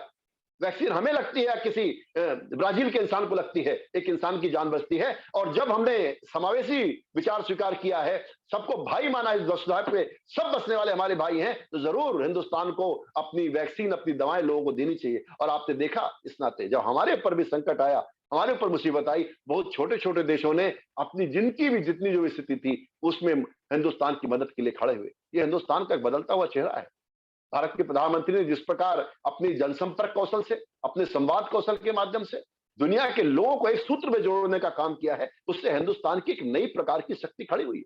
अभी प्रमोद जी ने कुछ अखबारों को उल्लेख किया, दुनिया के तमाम अखबारों ने हिंदुस्तान की इस व्यवस्था का, हिंदुस्तान की जो व्यवस्था है जिस तरह खड़ी की। आप सोचिए 1 अरब 40 करोड़ का देश है, 47 करोड़ को वैक्सीन लगा चुका है। अमेरिका की आबादी क्या है, इजराइल की आबादी क्या है? इजराइल ने अगर मानिए 90 लाख लोगों को वैक्सीनेशन कर भी दिया तो कौन सा कमाल कर दिया है। इस नाते छोटे मोटे देशों की व्यवस्थाओं से हमारी व्यवस्थाओं की तुलना करना ठीक नहीं। हम 1 अरब 40 करोड़ के मुल्क हैं, हमारी इतनी बड़ी आबादी है जिसमें बहुत अशिक्षित है, जिसमें अफवाहें फैलाना आसान है। तमाम लोग ऐसे बैठे हुए हैं जो वैक्सीन लगाने को तैयार नहीं है। उनको लगता है, कोई कहता है वैक्सीन लगाने से नपुंसक हो जाएंगे, कोई कहता है वैक्सीन लगाते ही मर जाएंगे, कोई कहता है अफवाहें फैलाना आसान है। इस देश में तमाम लोग जो है इस प्रकार की अफवाहें फैलाने की मशीनरी ही चला रखते हैं, बाद में स्वयं वैक्सीन लगवाते हैं और स्वयं अफवाह फैलाते हैं। तो इस प्रकार के बहुत सारे मिले जुले क्षेत्र हिंदुस्तान में हैं। इसलिए हिंदुस्तान की जो डेमोक्रेसी है उसमें जिस प्रकार का एक खुलापन है, जिस प्रकार की एक वो है, उसमें हर व्यक्ति को कुछ भी कह सकता है, कुछ भी अपनी बातें रख सकता है, अपने नए नए एजेंडे के साथ वो आ सकता है। इस नाते हिंदुस्तान जैसे देश में किसी भी व्यवस्था को खड़ा कर पाना बड़ा कठिन होता है। इतने बड़े देश में हम कितनी व्यवस्थाएं खड़ी कर लें वो नाकाफी होती है, क्योंकि हमारी जनसंख्या इतनी बड़ी है। हम कितने ऑक्सीजन लगा दें, कुछ भी लगा लें। आज सोचिए कि देश में चिकित्सा के मामले में 2 सबसे बड़े शहर हैं जहां से देश भर के लोग इलाज कराने के लिए आए, वो है मुंबई और वो है आपका दिल्ली, जहां हम बैठे चर्चा कर रहे हैं। ये 2 शहर भी अगर लड़खड़ा जाएं तो आप सोचिए कि क्या हालत है। क्योंकि अगर आबादी का सारा प्रवाह एक साथ ही बड़ी संख्या में हो जाएगा तो कितनी बड़ी व्यवस्थाएं खड़ी कर लें, उन व्यवस्थाओं का हम पार नहीं पा सकते। इसलिए इसके साथ साथ हमें जनसंख्या के प्रश्न को भी संबोधित करना आवश्यक है, तभी हम इन प्रश्नों के समाधान पा पाएंगे। वरना हमारे अस्पताल, हमारी सारी व्यवस्थाएं धरी रह जाएंगी। आज हम ऑक्सीजन के लिए, बाकी चीजों के लिए, अस्पतालों के लिए लाइन लगाते फिरे, सिर्फ इसलिए कि इतनी बड़ी आबादी के लिए इतनी सारी व्यवस्थाएं रातों रात खड़ी कर पाना, अगर बड़ी संख्या में लोग इसके शिकार होते हैं तो बहुत संभव नहीं होता। अमेरिका जैसी व्यवस्था, इटली जैसी व्यवस्था, क्या बड़े वेल इक्विप्ड, बड़े अच्छे अस्पताल हैं, वहां की व्यवस्थाएं भी लड़खड़ाई, वहां भी मौतें हुई। इस नाते इस पाठ से हमें सीखना है कि हमें अपने देश को दुरुस्त करना है, अपनी व्यवस्थाओं को दुरुस्त करना है, छोटे मोटे संकटों में एक रहकर कैसे हमें निपटना है, अपने सीमित संसाधनों के आधार पर कैसे अपने देश के लोगों की जान और इस मुल्क की बेहतरी के लिए काम करना है, ये रास्ते हमें तलाशने पड़ेंगे। मैं आज के इस मंच के माध्यम से प्रमोद जी को भी बधाई और शुभकामनाएं देना चाहता हूं कि उन्होंने एक नए विमर्श की शुरुआत की है, जिसमें विदेशी मीडिया की जो एक दृष्टि है भारत को देखने की, उस पर विचार किया है। ये केवल अकेला पेंडेमिक का मामला नहीं है, ये बहुत सारे सवाल हैं, आतंकवाद के सवाल हैं, ये भारत की तरफ देखने के सवाल हैं। बहुत सारे मुद्दों पर जो मीडिया का एक रवैया है, विदेशी मीडिया का हिंदुस्तान के प्रति, उसमें बदलाव आ रहा है, उस बदलने की जरूरत है। जो इस प्रकार से अपने सही संदर्भों के साथ दुनिया के सामने खड़े होंगे, वो भी अपने मत परिवर्तन करेंगे, इस पर कहीं कोई दो राय नहीं है। मैं भाई डॉक्टर स्वदेश सिंह जी को, जिन्होंने कार्यक्रम में आने का मुझे मौका दिया, उनको शुभकामनाएं देते हुए, और उनका यह जो विचार यज्ञ है निरंतर जारी रहे, मैं अपनी शुभकामनाएं आप सबको देता हूं। गुरु पूर्णिमा की बहुत बहुत शुभकामनाएं। नमस्कार। भारत माता की जय। बहुत बहुत धन्यवाद सर, पूरे वक्तव्य को इतने अच्छे तरीके से, इतने संतुलित तरीके से हम लोग के बीच में रखने के लिए। वक्तव्य के पहले हिस्से में हम लोग सोचते थे कि इन्फोडेमिक और इस तरह का जो नैरेटिव पेडलिंग हुआ तो कि मीडिया की भूमिका सिर्फ नकारात्मक ही रही होगी, लेकिन बहुत ही अच्छे तरीके से आपने बताया कि व्यक्ति के सामान्य जनजीवन को भी सरल बनाने में कितनी बड़ी भूमिका मीडिया, सोशल मीडिया प्लेटफॉर्म सबकी रही। अदरवाइज डिप्रेशन से लेके अकेलापन और इस सब के कारण कैसा एक जीवन हो जाता, इस तरह की और बहुत सारी पॉजिटिव न्यूज भी आई, और बड़ी लाइन खींचने का जो काम आपने किया वो भी बहुत ही बेहतर तरीके से आपने किया। और जो दूसरे हिस्से में जो अंतरराष्ट्रीय मीडिया के माध्यम से जो मीडिया की भूमिका को आप सभ्यतागत विमर्श तक लेके गए, कि जो व्हाइट मैन्स बर्डन की जो 150 साल पुरानी रुडयार्ड किपलिंग की थ्योरी है, वो आज भी कैसे रंगभेद के माध्यम से मीडिया की कवरेज में कैसे रिफ्लेक्ट होती है, कि कैसे भारत के इंसान की जीवन की कीमत में कैसे फर्क करके मीडिया छाप रहा है, विदेशी मीडिया खास करके, जो आपके शोध में, आपके मार्गदर्शन में जो शोध हुआ उससे निकल के आ रहा है। इस सब बातों को आपने रखा, इसके लिए बहुत बहुत धन्यवाद। और हम आशा करते हैं कि ये जो पूरा शोध है और जो इसमें जो सभ्यतागत बातें हैं, जो इस क्योंकि ये पूरी मानव जाति के लिए ही संकट एक आया है, कोविड महामारी, उसमें भी अगर चीजें दो आंख से देखी जा रही हैं, अलग अलग देखी जा रही हैं, तो मीडिया की कैसी और बेहतर भूमिका होगी। आपके मार्गदर्शन में और भी शोध हमारे सामने समय समय पे आएंगे, ऐसी हम आशा करते हैं। एक बहुत ही महत्वपूर्ण वक्तव्य के लिए आपका बहुत बहुत धन्यवाद सर। अब जिनकी अनुमति से ये कार्यक्रम चल रहा है, ऐसी प्रोफेसर कुमुद शर्मा मैम, जो कि अभी वर्तमान में दिल्ली विश्वविद्यालय में हिंदी विभाग में प्रोफेसर हैं और हिंदी भाषा कार्यक्रम निदेशालय की निदेशिका हैं, उनसे मैं आग्रह करूंगा कि अपना अध्यक्षीय रिमार्क्स रखें, और उसके बाद हम लोग एक 5-10 मिनट के लिए कुछ सवाल जवाब भी रखेंगे और कार्यक्रम को खत्म करेंगे। हमारे कार्यक्रम की अध्यक्षा प्रोफेसर कुमुद शर्मा मैम से मैं पुनः आग्रह करता हूँ। कुमुद शर्मा मैम। धन्यवाद स्वदेश जी। इस मंच पर उपस्थित प्रोफेसर संजय द्विवेदी जी, प्रोफेसर प्रमोद कुमार जी, स्वदेश जी और इस संगोष्ठी से जुड़े सभी विद्वान मित्रों को मेरा नमस्कार। प्रमोद जी ने अपनी बात रखते हुए एक सर्वेक्षण का जिक्र किया जो कि आईएमसी ने कराया था, कि भारत में कोविड-19 के दौरान पश्चिमी मीडिया ने उसकी कवरेज कैसे की। और उनके वक्तव्य से जो बात निकल कर के आई वो ये कि पश्चिमी मीडिया भारत की छवि प्रस्तुत करने में किस तरह से एक पक्षपातपूर्ण ढंग से सामने आया। 9 अखबारों को उन्होंने सर्वेक्षण के लिए चुना था, और एक बात निकल के आई कि पश्चिमी मीडिया ने भारत के विरुद्ध एक नकारात्मक अभियान इसके माध्यम से चलाया। और बात बिल्कुल स्पष्ट है कि आज का जो युग है प्रतिस्पर्धा का युग है, और भारत जिस तीव्र गति से विकास की राह पकड़ रहा है, और उसमें मुझे लगता है सर्वेक्षण जब सबके सामने आएगा तो बहुत सारे तथ्य खुलेंगे सामने कि पश्चिमी मीडिया में ये जो खबरें थी कितनी जमीनी सच्चाई से बिल्कुल अलग थी, कितनी अतिरंजित थी, और एक खास किस्म के एजेंडा से निर्देशित थी। और बात बहुत स्पष्ट रूप से उभर कर के आई जो कही गई कि पत्रकारिता का एक सिद्धांत है, उसको संतुलित होना चाहिए, निष्पक्ष होना चाहिए, तथ्यात्मक होना चाहिए, जिसकी कमी हमें पश्चिमी मीडिया में सर्वेक्षण के दौरान निकल कर के आई, हमने उसको समझा। द्विवेदी जी जब बोल रहे थे, प्रोफेसर द्विवेदी, तो उन्होंने बात जहां से शुरू की कि जो कोविड-19 का जो एक परिदृश्य हमारे सामने खुला, एक भिन्न किस्म का यथार्थ था। और ये जो भिन्न किस्म का यथार्थ हमारे सामने था, उससे हम टकराए भी बिल्कुल अलग किस्म से। पूरी मानव जाति का जो संघर्ष था इससे बिल्कुल भिन्न था। एक भय, डर, असुरक्षा, ये सब व्यक्ति को बिल्कुल बेचैन कर रहा था। संशय के बादल थे। इस जो संक्रमण आया है उसके जाने की कोई तिथि नहीं, कोई साल नहीं, अनुमान लगाना बहुत मुश्किल। दवाई और वैक्सीन कब उपलब्ध होगी, कितनी होगी, इसको लेकर के एक बेचैनी। तो आपको चैन कहाँ से मिले? और इसके लिए हर नागरिक जो है वो मीडिया से चिपका हुआ है खबरों के लिए। तो ये पूरा जो एक माहौल बना और इससे मीडिया भी प्रभावित हुआ और इसका असर सामाजिक क्षेत्र में भी पड़ा, आर्थिक क्षेत्र में भी पड़ा, राजनीतिक क्षेत्र में भी पड़ा। और मीडिया ने कैसा रोल अदा किया, मैं कहना चाहूंगी कि मीडिया ने हम सकारात्मक छवि को देखने के आदी बने, हमारा एटीट्यूड नकारात्मक ना हो। मीडिया ने बहुत सकारात्मक रोल अदा किया। मीडिया ने सेफ्टी वॉल्व का काम किया। अगर मीडिया ने सेफ्टी वॉल्व का काम नहीं किया होता तो ना जाने कितनी भयावह, कितनी खतरनाक, कैसी स्थिति होती, इसकी हम कल्पना नहीं कर सकते। इसी मीडिया ने हमें चेताया कि कितना बड़ा खतरा है ये। अगर आप सावधान नहीं रहेंगे, अगर आप सचेत नहीं रहेंगे, अगर आप जागरूक नहीं रहेंगे तो आप बहुत कठिन स्थिति में पहुंचेंगे। और इस समय मीडिया ने ही चेताया कि सबसे बड़ी जिम्मेदारी इस समय आपके ऊपर है अपने को सुरक्षित रखने की। और ये मीडिया के माध्यम से ही, मीडिया जो है द्विपक्षीय संप्रेषण करता हुआ आगे बढ़ा और मीडिया ने जागरूक किया। पहली लहर से हम किस तरह से उभर करके आ गए, और दूसरी लहर में अगर मैं कहना चाहूंगी, दूसरी लहर से पहले हमारा मीडिया कुछ और चीजों में खोया हुआ था।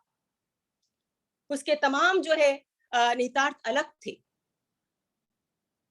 तो स्वास्थ्य संबंधी जो खबरें थी जागरूकता की, वो मीडिया के माध्यम से सामने है। आपका सार्वजनिक व्यवहार कैसा होगा, ये मीडिया ने हमें समझाया। और मीडिया के लिए भी बहुत चुनौतीपूर्ण समय था ये। अगर मैं कहना चाहूँ, कोरोना काल मीडिया के लिए भी कोई आसान समय नहीं था। हम लॉकडाउन के दौरान अपने घरों में सुरक्षित थे, लेकिन हमारे मीडिया कर्मी ग्राउंड पर थे, वो अपने मीडिया संस्थानों में थे, सारा जोखिम वो उठा रहे थे। तो अगर मुख्य धारा के मीडिया को हम लोग कोसते हैं, लेकिन मुख्य धारा के मीडिया ने घर घर जो है अवेयर किया लोगों को। सोशल मीडिया की बात अभी आई तो सोशल मीडिया में हमें दोनों तरह की चीजें मिलती, हमें फेक न्यूज ही मिलती है सोशल मीडिया में, और उनको जांचना बहुत जरूरी हो गया था। अगर मैं सोशल मीडिया की बात करूं तो सोशल मीडिया ने, संजय जी ने बहुत अच्छी बात कही कि सोशल मीडिया ने आपको बाजार से भी परिचित कराया, बाजार से भी जोड़ा, बिजनेस से भी जोड़ा और जनसामान्य से भी जोड़ा। उसी डिजिटल मीडिया ने आपको संवेदनशील भी बनाया। और मैं आपसे कहना चाहूंगी, इस पेंडेमिक के दौरान युवा पीढ़ी जिस तरह से मदद के लिए सामने आई, उसमें सोशल मीडिया का बहुत बड़ा रोल है। किसी को ब्लड की जरूरत है, किसी को प्लाज्मा की जरूरत है, किसी को प्लेटलेट्स की जरूरत है, और वो सोशल मीडिया के जरिए बहुत त्वरित गति से वो हेल्प आप तक पहुंची। हमारा जो देश है, जो परोपकार में, करुणा में, दया में विश्वास करता है, वसुधैव कुटुंबकम में विश्वास करता है, और वो इस डिजिटल मीडिया के जरिए, हम कहते हैं ना कि जब तक सूचना नहीं पहुंचेगी तब तक आपको मदद कैसे मिलेगी, इससे बहुत बड़ा रोल उसका रहा। लेकिन कुछ ऐसे तत्व भी हैं जिन्होंने सोशल मीडिया का इस दौरान भी नकारात्मक ढंग से प्रयोग भी किया। तो अगर मैं कहूं कि भारत में सोशल मीडिया का जो उपयोग है वो वर्तमान जो तथ्य है उसकी स्थितियों से निर्मित होता है, और कई बार ऐसा होता है कि सार्वजनिक सर्वसम्मति को आप पृष्ठभूमि में ढकेलने के लिए सोशल मीडिया को एक टूल की तरह से इस्तेमाल करते हो, जिसे सच्चाई कहते हैं। उस सच्चाई को नकारने के लिए आप सोशल मीडिया के टूल का लोग इस्तेमाल करते हैं। और सच्चाई अगर मैं बात करूं तो सच्चाई एक युग विशेष में अनेक सहमतियों का पुंज है, और इसे हम माननीय मोदी जी के नेतृत्व में जो आस्था है लोगों की, उससे अच्छी तरह से समझ सकते हैं। मगर जो विपक्ष है, इस सच्चाई को नकारने के लिए जंग खाए हुए नैरेटिव को सोशल मीडिया पर चलाता है, और उसने कोरोना काल का भी इस्तेमाल जो है एजेंडा सेटिंग के लिए करना शुरू कर दिया और अपनी पसंद के एक अलग किस्म के सच को थोपने की कोशिश सोशल मीडिया की जरिए हुई, इसमें भी कोई दो राय नहीं है। तो सोशल मीडिया पर भी हमें प्रचार, गलत तरीके का मनमाना प्रचार दिखता है, पूर्वाग्रह से युक्त खबरें आपको दिखाई देंगी, छल भी दिखाई देगा। लेकिन वही आपको ये पहचानना होगा सोशल मीडिया, डिजिटल मीडिया पर जो खबरें हैं उनकी सच्चाई को पहचानना कठिन जरूर है दोस्तों, लेकिन नामुमकिन बिल्कुल नहीं है। तो थोड़ा सा हमें यहाँ भी सचेत रहने की जरूरत है कि जो कुछ आपके सामने परोसा जा रहा है उसमें तथ्य कहाँ पर है, सच्चाई कहाँ पर है। आपको ये देखना होगा क्या वो अश्वत्थामा का सच तो नहीं है। ये सारी बातें तो हुई और बहुत अच्छी तरीके से प्रमोद जी ने बात सामने रखी। बहुत सारी भूमिकाओं को संजय द्विवेदी जी ने समझाया कि मीडिया की भूमिका क्या होनी चाहिए, क्या रही है, और किस तरह से मीडिया इस तरह के आपदा प्रबंधन में कैसी कारगर भूमिका निभा सकता है। यहाँ मैं एक चीज अपनी तरफ से इस मंच पर कहना जरूर चाहूंगी, आज ये मौका मिला है कि कोरोना काल में आपको मीडिया में शिफ्ट भी दिखाई देगा। इससे पहले जो कमर्शियल मॉडल एक आपके सामने उपस्थित हुआ था संचार का, जिसमें ये कहा गया था, किसी ने कहा कि निजी स्वामित्व और विज्ञापन दाता पर इतना ज्यादा आश्रित है कि आप सार्वजनिक दायरे को कम कर देते हैं। मनोरंजन की ऐसी संस्कृति निर्मित की इसने कि लोकतांत्रिक व्यवस्था के साथ उसका कोई तालमेल नहीं है और जनमाध्यम किस तरह से आउटपुट को माल में बदल रहे हैं। और मीडिया का डिजाइन इस तरह से तैयार होता है कि बाजार की आवश्यकता की पूर्ति होती, नागरिक की आवश्यकता की पूर्ति नहीं होती। ये चीज बिल्कुल हमारे मन मस्तिष्क में बैठा दी गई थी। लेकिन कोरोना काल में शिफ्ट कैसे हुआ, अगर आप देखें कि जो मीडिया पूरी तरह से मार्केट की गिरफ्त में आ गया था, मार्केट ओरिएंटेड खबरें जो फैशन से, हिंसा से, सेलिब्रिटी से, यहां से निकल करके आ रही थी। लेकिन लॉकडाउन और पत्रकार के बीच भी ये हुआ, वर्क फ्रॉम होम की प्रणाली भी अपनाई गई। वहां पर मीडिया संस्थानों में पत्रकारों की छटनी की समस्या भी पैदा हुई। पूरे विश्व के पत्रकार संकट में आए, केवल भारत के ही नहीं आए। अगर मैं बात करूं इंटरनेशनल फेडरेशन ऑफ जर्नलिस्ट, उन्होंने करीब अप्रैल के में कोई उन्होंने सर्वेक्षण कराया था, उसके आधार पर जो रिपोर्ट निकल कर के आई उसमें ये कहना था कि कोरोना महामारी के दौरान जो है बहुत सारे पत्रकारों को नौकरी में नुकसान उठाना पड़ा, सैलरी कम मिली या उन्हें इस्तीफा देने के लिए मजबूर कर दिया गया। तो बिना घर से निकले अच्छी न्यूज स्टोरी देना एक उस समय बहुत चैलेंजिंग बात थी। और इसका नतीजा क्या हुआ? इसका नतीजा ये हुआ कि अब जब हम ये कह रहे थे कि पत्रकारिता से चिंतन, मनन और साहित्य के मुद्दे गायब हो गए हैं, लेकिन अचानक हम विज्ञापन की होड़ में, विज्ञापन जो मिलेंगे, विज्ञापन और मीडिया के कंटेंट का एक तालमेल बना करके हम चल रहे थे। जैसे विज्ञापन है, विज्ञापन की प्रकृति के अनुकूल आपको कंटेंट देना था, न्यूज कंटेंट भी, और जो भी आप कंटेंट देते हैं और सारा कंटेंट आपको उससे मिला के देना होता था। लेकिन कोरोना में ये हुआ कि जब विज्ञापन आपको मिलने कम हो गए, मॉल आपके बंद हो गए, तो विज्ञापन से खाली स्पेस को आप कैसे भरेंगे? तो खाली स्पेस को वहां भरा गया बहुत सारी साहित्यिक विधाओं से, मैं देखती हूँ।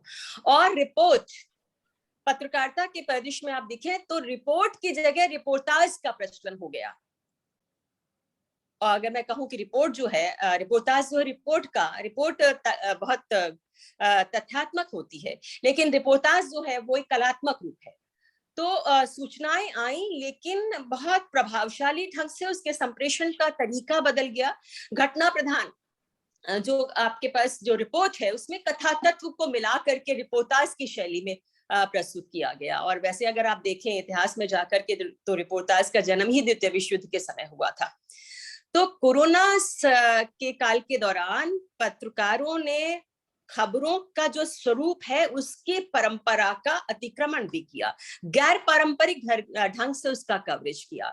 अब न्यूज का कवरेज 3 मरे 4 घायल वाली शैली में नहीं था, अगर आप उस रिपोर्ट को पढ़ें, चाहे वो रिपोर्ट न्यूज़पेपर की हो, चाहे वो रिपोर्ट टेलीविजन की हो, तो उस रिपोर्ट में आप पाएंगे कि वहां आपको एक दर्द, मनुष्य की पीड़ा, उसका संताप, और वो बहुत सही भावना के साथ कई बार पहुंच रहा था, जिसको हम फोकलोरिक गीत, लोकगीतात्मक भी आप कह सकते हैं। वैश्विक महामारी का जो दर्द है, एक सामूहिक दर्द जो है वहां निकल करके आता हुआ आपको दिखाई दिया, और मुझे लगता है उस दर्द की उस समय बहुत जरूरत थी। दर्द होता है तो आप एक जिसको कहते हैं एक विश्वव्यापी सहानुभूति से, संवेदना से आप जुड़ते हैं। तो एक मुझे यहाँ पर एक शिफ्ट जो है दिखाई दिया कि साहित्य भी आना शुरू हुआ, और बहुत चिंतन और मनन, धर्म, आध्यात्म, इससे भी खबरों को खबरें आई इस तरह की, और लेख आए। जो कमर्शियल मॉडल की भेंट ये सब चढ़ गया था, उसकी आवाजाही मैंने देखी, और हास्य, व्यंग, तमाम सारी जो साहित्य की विधाएं हैं वो भी आने शुरू हुई। समय बहुत कम है मेरे लिए, और सवाल जवाब भी होने हैं, तो मैं सिर्फ इतना कहना चाहूंगी कि हम जो है मीडिया के नकारात्मक पक्ष के बजाय उसके सकारात्मक रोल को देखने की कोशिश करें कि किस गंभीर परिस्थितियों में, किस कठिन परिस्थितियों में, किस विकट परिस्थितियों ने हमारे मीडिया कर्मियों ने हमें जो है बहुत एक दायित्व बोध के साथ जो है अपनी भूमिका निभाते हुए हमें दिन प्रतिदिन जो है हमें लगातार सचेत और जागरूक बनाए रखने की कोशिश की। किस तरह से कोविड-19 से निपटने में उनका बहुत बड़ा रोल रहा, और यकीन मानिए कि एक सच्चा पत्रकार जो है वो कभी भी तटस्थ नहीं रह सकता है, उस तरह से कि बिल्कुल, और वो जो भी कठिनाई होगी, जो विकट स्थितियां होंगी, उनके प्रति बहुत संवेदनशील होता है। और कोरोना काल की पत्रकारिता को भी अगर आप देखें, उसके आप उसकी अंडरकरेंट को अगर आप पकड़ने की कोशिश करें, तो आप देखेंगे कि किस तरह से वो पत्रकारिता भी एक मंगल कामना का स्वर आप उसमें सुन पाएंगे, और किस तरह से वो पत्रकारिता भी मानव पीढ़ी की मंगल कामना कर रही है कोरोना काल में, उसको देखने की जरूरत है। मनुष्य की जिजीविषा से कैसे देश को जोड़ रही है, ये बहुत बड़ा काम है। किस तरह से हमारी पत्रकारिता ने वैश्विक फलक पर मानवता का संदेश दिया, और इसी पत्रकारिता के जरिए मैंने पढ़ा कि उत्तराखंड की महिलाएं क्या कर रही थी, फला राज्य में क्या हो रहा है कोरोना काल के दौरान, कैसे लोग एक सेवा भाव से, परोपकार से, दया और करुणा से, किस तरह से स्वेच्छा से मदद के लिए सामने आ रहे हैं। और इस तरह की मदद ने पूरे देश को जोड़ा, सामूहिक एकता से जोड़ा। और पत्रकारिता की बहुत बड़ी भूमिका होती है कि जब भी कोई संकट आए, पूरे देश को एक करें। और मुझे लगता है कि पत्रकारिता ये दायित्व तो हमेशा निभाती रहेगी। और मैं खास तौर से इस मंच पर संजय द्विवेदी जी को, प्रमोद जी को बहुत बहुत बधाई देना चाहूंगी कि उनके संस्थान ने इतना महत्वपूर्ण सर्वेक्षण किया है, और इस तरह के सर्वेक्षण ये संस्थान आगे भी करता रहेगा। आप सबने समय दिया, इसके लिए बहुत बहुत धन्यवाद। बहुत बहुत मैम धन्यवाद मैम, आपने बहुत ही अच्छे तरीके से अपनी बात को रखा, और अपनी पसंद का सच, सारी मीडिया या सारे विमर्श की जब बात होती है तो सारी शायद लड़ाई सी बात की है कि सबका अपने अपने हिस्से का सच है और अपनी अपनी पसंद का सच है। लेकिन जब ये कोरोना जैसी महामारी आ जाती है, जब सभ्यता का संकट आ जाता है, तब अंतिम सच को मानना चाहिए। जो सर्वमान्य सच है, जो सार्वभौमिक सच है, वही सच होता है। अपनी पसंद के सच से चलता नहीं है सारी लड़ाई। चाहे पश्चिमी मीडिया की कवरेज की बात हो, मीडिया में जो पैंडेमिक में जो इन्फोडेमिक की बात हो, उसमें फिर सच को सही तरीके से बताना एक महती जिम्मेदारी मीडिया की हो जाती है। बहुत बहुत धन्यवाद, आपने अपनी बात को रखा। हमारे पास समय बहुत कम बचा है, हमें इसे खत्म करना था 7:30 तक, लेकिन हम लोग एक दो सवाल ले लेते हैं। हमारे बीच में जैसे प्रोफेसर गोविंद सिंह जी हैं, हमारे बीच में प्रफुल्ल केतकर जी जुड़े हैं, जो काफी समय से उन्होंने हाथ भी खड़ा किया हुआ, हम लोगों के वरिष्ठ है। तो मैं आग्रह करूंगा प्रफुल्ल केतकर जी से, उन्होंने की अपनी बात रखे। प्रफुल्ल केतकर जी। मेरे मन में जो इसके ये जो रिपोर्ट के बारे में मैंने भी पहले भी पढ़ा, और प्रमोद जी ने हमारे साथ शेयर भी की थी, ऑर्गेनाइजर में हमने स्टोरी भी इसके बारे में कैरी की। तो एक प्रश्न मन में था, तो मैंने सोचा कि ये सही मंच है उसको उठाऊं, और दो सुझाव है। पहली बात तो ये है कि कौन से विषयों को लेकर क्रेडिबिलिटी का इशू पश्चिम के मीडिया में लगा, इसको लेकर कुछ इसमें फाइंडिंग आए हैं क्या आपके रिसर्च में? क्योंकि मैं इसके 3 फेजेस देखता हूं जो पश्चिम का मीडिया नैरेटिव रहा। भारत में सबसे पहले 20 लाख से ज्यादा मौतें होंगी, ये नैरेटिव चला, जिसको एक तरीके से उस समय कहा गया कि सुपर पैनिक स्प्रेडर, इस भूमिका में ये रहा। फिर दूसरा जो चला वो माइग्रेंट पॉपुलेशन के संबंध में चला, and migrant workers of India are dying, ये सेकंड नैरेटिव चला। और तीसरा फिर सेकंड वेव के समय oxygen crisis and fires of India, इस नाम से चला के किस तरह से शव जल रहे हैं। तो लेकिन इस बीच में इस नैरेटिव सेटिंग के लिए बहुत कुछ हो रहा था, तो उसको लेकर भी कुछ फाइंडिंग्स मीडिया के कर्मियों से आपने डेटा इकट्ठा किया है, तो मुझे लगता है उसका एक उपयोग और भी तरीके से हो सकता है। दूसरा, मेरे 2 सुझाव है इसमें। एक, मुझे लगता है कि हम पश्चिम की मीडिया का इतना महत्व देते हैं क्योंकि अनफॉर्चुनेटली ये फैक्ट है कि पश्चिम का मीडिया जो नैरेटिव सेट करता है वो भारत का इंग्लिश मीडिया उठाता है, और उसका फिर कहीं ना कहीं परिणाम जो है वो लार्जर अन्य भाषाओं की पत्रकारिता में भी हमें दिखता है। लेकिन ये जो नैरेटिव उठाने वाले या इवन चलाने वाले लोग हैं वो सारे अभारतीय है ऐसा नहीं है, वो सारे कॉलोनियल या जिसको माननीय संजय जी ने रेशियल माइंडसेट के कहा, ऐसा नहीं है।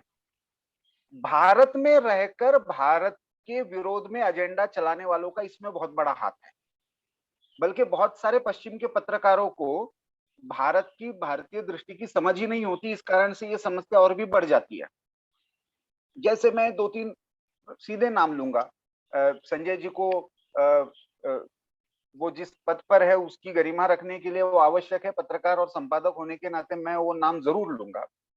जैसे ये माना जाता है कि 76% ये जो जिसको हम कह सकते हैं पैनिक स्प्रेडिंग का काम जो है वो बीबीसी ने किया।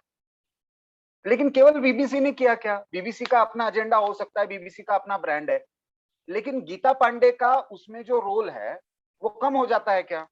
हम इनको एक्सपोज करना कब, मतलब हम यदि स्टोरीज उठाए, हम एकेडमिकली स्टोरीज उठाए और उनके तथ्यों की चर्चा करें, या बरखा ने जो कॉलम्स लिखे वॉशिंगटन पोस्ट में लिखे, या उस समय सदानंद धुमे ने जो न्यूयॉर्क टाइम्स में लिखा, तो इनके तथ्यों की भी हम कहीं पे चर्चा कर सकते हैं क्या? क्योंकि ये अल्टीमेटली कितने दिन तक हम कॉलोनियलिज्म का, रेशिज्म का, पश्चिम की दृष्टि का रोना रोते रहेंगे, क्योंकि ये अल्टीमेटली सारे भारतीय लोग हैं और ये भारत की साख खराब करने में लगे। दूसरा इसमें महत्वपूर्ण मुद्दा है और मुझे लगता है आईएमसी इसमें बहुत बड़ी भूमिका निभा सकती है। इसमें कहीं पे आवश्यकता पड़ती है तो चाहे स्वदेश जी हो चाहे मैं हूँ, हम भी अपनी तरफ से कुछ ना कुछ इसमें रोल प्ले कर सकते हैं। मुझे लगता है कि अब ये समय आ गया है, खास करके ये न्यूज क्लिक का विषय आने के बाद, पश्चिम के भी और भारत के भी इसके पीछे जो मीडिया फंडिंग है इस पर एक आगे डिबेट करने की जरूरत है। वॉशिंगटन पोस्ट में सोरोस का पैसा लगा है, ये कोई छुपी हुई बात नहीं है, और सोरोस का पैसा लगने के बाद वॉशिंगटन पोस्ट क्या एजेंडा चलाएगा ये भी बताने की बात नहीं है। वही बात बहुत सारे भारत के डिजिटल पोर्टल के साथ भी आने वाले समय में आने वाली है। तो ऐसे में पत्रकारिता अध्ययन के नाते और अध्यापन के नाते भी और उसमें अनुसंधान के नाते भी मुझे लगता है ये एक महत्वपूर्ण प्रश्न हो जाएगा आने वाले समय में। कभी हम एकेडमिक फॉर नेशन के मंच से भी इस पर कभी कोई पैनल डिस्कशन करे और आईआईएमसी भी मुझे लगता है इस विषय को आगे ले जाए, तो एक उपयुक्तता होगी। अन्य संजय जी का बहुत बहुत अभिनंदन इस विषय पर, और प्रमोद जी को भी बहुत बहुत बधाई ये इस विषय पर इस तरह का संशोधन और इस तरह की चर्चा आगे बढ़ाने के लिए। धन्यवाद जी, धन्यवाद। तो प्रमोद जी, माननीय संजय जी, अगर आप इस पे कुछ कहना चाहें जो बातें प्रमोद जी रिस्पॉन्ड करेंगे। प्रमोद जी इसके अधिकृत होता है। जी, प्रफुल्ल केतकर जी ने जो विषय उठाए हैं वो निश्चित रूप से महत्वपूर्ण हैं और वो विषय पहले से हमारे संज्ञान में नोटिस में है। जो 9 समाचार पत्रों का हम अध्ययन कर रहे हैं उसके लिए जैसा मैंने पहले बताया है कि हमने लगभग 20 वेरिएबल्स अलग-अलग आइडेंटिफाई किए हैं। उसमें जो अलग-अलग लेखक जिनके आपने नाम लिए हैं, उन्होंने जो कुछ लिखा है, उसका हम अलग-अलग प्रकार से एनालिसिस कर रहे हैं। क्योंकि वो अभी प्रोसेस कंप्लीट नहीं हुआ है, इसलिए वो अभी मैं जो फाइंडिंग्स है इस समय शेयर नहीं कर सकता क्योंकि वो आधी अधूरी हैं। लेकिन ये जो बिंदु आपने उठाए हैं, चाहे वो क्रेडिबिलिटी का हो, ये सब हमारे ध्यान में है और हमारे वेरिएबल्स में ये शामिल हैं। जो खबरें छपी, उनका सोर्स क्या था और वो सारी चीजें हमने उसमें रखी हुई हैं और मुझे लगता है जब हमारी रिपोर्ट तैयार होगी, इसमें एक बिंदु मैं थोड़ा सा स्पष्ट करना चाहूंगा कि जो हमने संपादकों को लेकर अध्ययन किया है या 529 भारतीय पत्रकारों की जो ओपिनियन हमने गैदर की है, इसके आधार पर ही पूरा हम परसेप्शन नहीं समझ सकते। हमारा जो मूल अध्ययन है वो 9 समाचार पत्रों का जो अध्ययन हम कर रहे हैं वो है और जब उसकी रिपोर्ट सामने आएगी वो कई सौ पृष्ठों की होगी। अभी जो हमारे पास डेटा है लगभग 4000 पेजेस A4 साइज के वो डेटा अभी हमारे पास में है और ये डेटा बढ़कर मुझे उम्मीद है कि 8000 पृष्ठों से अधिक का होगा। उस सबका एनालिसिस हो रहा है, इसलिए वो बड़ी रिपोर्ट होगी, उसमें बहुत सारे तथ्य और सच सामने आएंगे। मुझे लगता है उसकी हम थोड़ी प्रतीक्षा करें। जी जी, बहुत बहुत धन्यवाद। और भी सवाल आए लेकिन हमारे पास समय की सीमितता है, लिमिटेशन है, तो अभी हमको कार्यक्रम को बंद करना पड़ेगा। तो मैं औपचारिक रूप से बहुत बहुत धन्यवाद करता हूँ आज के कार्यक्रम के मुख्य वक्ता और मुख्य अतिथि प्रोफेसर संजय द्विवेदी जी का, जिन्होंने अपने अमूल समय में से हमें थोड़ा सा समय दिया। बहुत ही अच्छे तरीके से मीडिया की पॉजिटिव भूमिका जो रही इस दौरान, उस पर भी अपनी बात रखी। मीडिया की जो भूमिका होनी चाहिए उस पर भी अपनी बात रखी और पश्चिम में जो कवरेज पश्चिम के अखबार कर रहे हैं उसको भी बहुत अच्छे तरीके से बताया। जो उनके मार्गदर्शन में जो शोध चल रहा है, जो शुरुआती फाइंडिंग्स आई हैं, उसको उनके जो सहयोगी और आईएमसी में इंग्लिश जर्नलिज्म के head of department professor Pramod Kumar ji ने सारी फाइंडिंग्स को सिलसिलेवार तरीके से, चाहे क्वेश्चनर के सवाल हों, चाहे वो फाइंडिंग्स हों, उसके सैम्पलिंग कैसे हुई इसके बारे में भी, क्योंकि कोरोना के समय में लोगों से फॉर्म भराना और वो रैंडम सैम्पलिंग करना कैसे किया, वो सारी बातें भी रखी। और फिर उस पर जो कार्यशाला आयोजित हुई कि उस फाइंडिंग्स को रिअफर्म करना, उस पर भी आपने बताया और बिल्कुल तथ्यात्मक तरीके से। अगर एनके सिंह ने विरोध किया तो वो भी बताया और कैसे समर्थन हुआ वो भी बताया। तो ये बहुत ही अच्छी तरीके से, एक अकादमिक तरीके से जो रिसर्च की गई है, उसके लिए पूरे आईएमसी को भी बहुत बहुत धन्यवाद हम सब लोग देते हैं। और इस कार्यक्रम की अध्यक्षता कर रही हमारी प्रोफेसर कुमिल शर्मा मैम, उन्होंने बताया कि सभी जो अपने अपने हिस्से का सच लेके आज आज आज मीडिया में हैं, उसमें कैसे हम लोग समाधान की दिशा में आगे बढ़ सकते हैं, इस पे भी हमें जानने को मिला। आज इसके साथ साथ हमारे साथ बहुत सारे वरिष्ठ प्रोफेसर, वाइस चांसलर्स जुड़े हुए थे। कटमन हमारे बीच में थे, गोविंद सिंह जी जो पत्रकारिता जिन्होंने कई दशकों तक की, फिर उसके बाद अकादमिक क्षेत्र में आए, वो मेरे साथ लगातार जुड़े रहे। दिल्ली विश्वविद्यालय के, जेएनयू के, ऐसे हैदराबाद से, साउथ इंडिया से और हिमाचल प्रदेश से, जम्मू यूनिवर्सिटी से लेके केरल सेंट्रल यूनिवर्सिटी तक मैं यहाँ पे सभी प्रतिनिधित्व देख पा रहा था। प्रफुल्ल केतकर जी हमारे साथ जुड़े ही नहीं, हमें उन्होंने बताया भी कि कैसे और शोध को आगे बढ़ाया जा सकते हैं, उनका भी बहुत बहुत धन्यवाद। तो हमारे सभी साथियों का, मित्रों का बहुत बहुत धन्यवाद। हम भविष्य में भी ऐसी चर्चा करते रहेंगे। सभी का बहुत बहुत धन्यवाद। नमस्कार। सबको नमस्कार और धन्यवाद।